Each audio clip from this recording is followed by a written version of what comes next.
Taylor turns your pain into a global hit while you're bubbling at the bottom of the river. So you still wanna jump? It was Denmark's gloomiest afternoon. Ophelia wandered by the stream with a basket of wildflowers, ready for her dramatic backflip dive into literary history. She picked her angle, took a deep breath, and was about to make her legendary exit. Suddenly a voice floated from nowhere. Hey, my lady, if you jump in wearing that dress, with all that fabric soaking up water, you won't look like the tragic drowned Ophelia. You'll look more like a giant soggy marshmallow bobbing in the stream. Ophelia spun around. On a rock sat a man in a bright yellow robe, holding a massive cheeseburger. The smell of pickles and melted cheese instantly murdered her tragic vibe. As Denmark's top society girl, Ophelia had elite taste for fashion. She frowned at his robe. Sir, that outfit is bold. Was your designer from Paris, Milan, or the local clearance bin? Designer? Oh, the original design came from an Indian guy named Buddha about 2,000 years ago. Super minimalist, I'm just wearing the upgraded version. By the way, I'm Zenwind. Zenwind looked around, confused. Wait, where am I? My GPS died. I was supposed to be at Paris Fashion Week. This is Denmark, Elsinore Castle, a place full of madness, murder, and heartbreak. Denmark.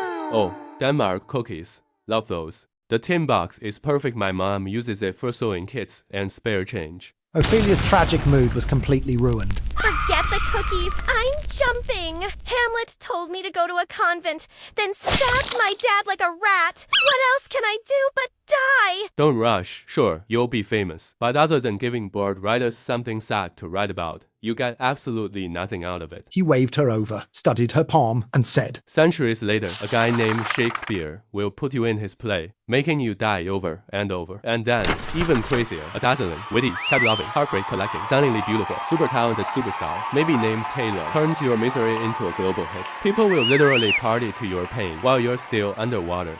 Unpaid.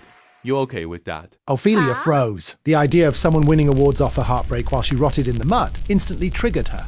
You mean I'll be the tragic icon of the world, but I can't even be invited as the special guest at her concert? Exactly. So, if you don't die today, you could intern at my Zen monastery instead. We're launching a new clothing line, updated robes, one-arm chic, and a food line, low-sugar Danish cookies. Even Hamlet will have to line up for them. Sign at the door. No madmen allowed. What do you think? Ophelia looked at the cold stream, then at Zenwind's greasy smile. She realized something. True despair isn't having no options. It's thinking you only have one. She loved fashion. She loved recipes. She had other paths. She just never looked up to see them. Let's go, Zenwind. Better to stir she up than sink in the water. After that, Denmark's rivers never had another floating body, not even a rubber duck. But 1 year later, down at the foot of a mountain, a Loki HQ with very high-key business suddenly popped up. A global company out of nowhere. Their business is Fashion division.